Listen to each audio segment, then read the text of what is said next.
Bella a tutti ragazzi, ben ritrovati in un nuovo video di giornata, nel secondo video di giornata.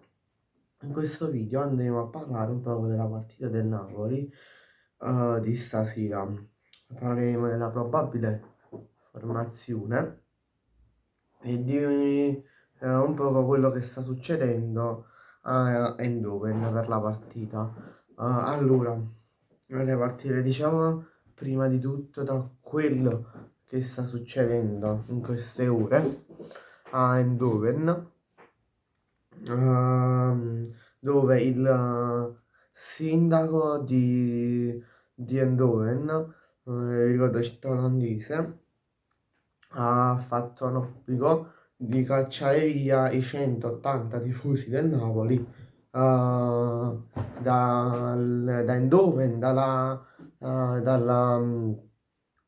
dall'Olanda, diciamo per non farli vedere la partita, nonostante io non sappia che sia successo niente, cioè non è successo niente da quello che io sappia, però non penso che sia successo chissà che dall'arrivare a cacciare questi 180 tifosi, no 2, 3, 4, cioè che oppure chi ha causato il fatto, che se è successo qualcosa, ma arrivare a cacciare tutti i tifosi del Napoli, mi sembra che è un po' esagerata la cosa, secondo me, cacciare. Per esempio, ho letto poche ore fa, cioè più che altro poche ore, più che altro pochi minuti fa, ho letto che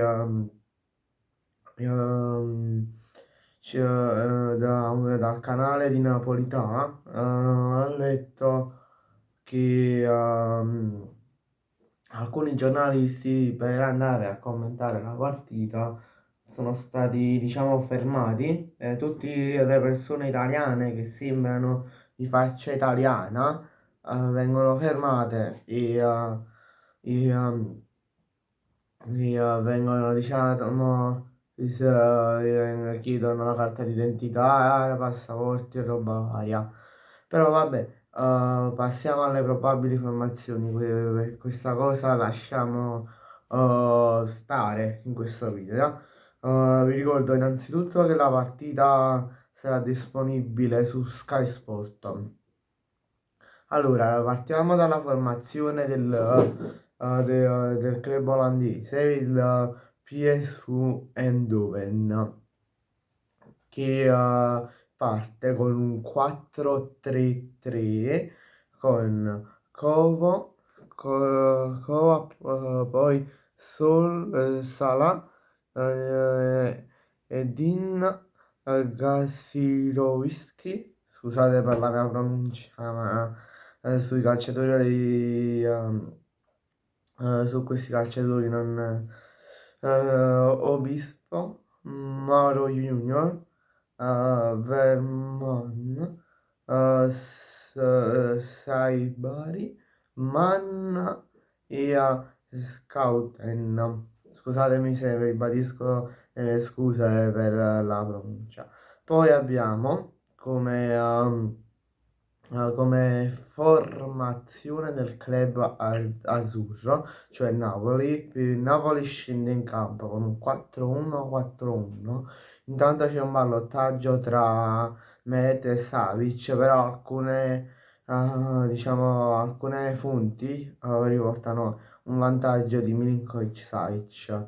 Quindi Savic a porta e poi abbiamo come difensori di Lorenzo Beukema, che in realtà il difensore olandese ha ribadito più volte in conferenza stampa di presentazione, non ricordo se era Di Maro oppure Castel di Sangro, che non si pronuncia Beukema, ma Beukema, si pronuncia, però vabbè, noi lo chiameremo Beukema. Poi scusate, poi abbiamo Buongiorno, Spinazzola come difensori. Poi abbiamo Gilmour, Politano, Anghissa, De Bruyne e McTominay. Ricordiamo che ritorna McTominay in campo e non Højlund che dovrebbe ritornare per la partita contro l'Inter. Poi abbiamo Lucca in attacco e Ambrosino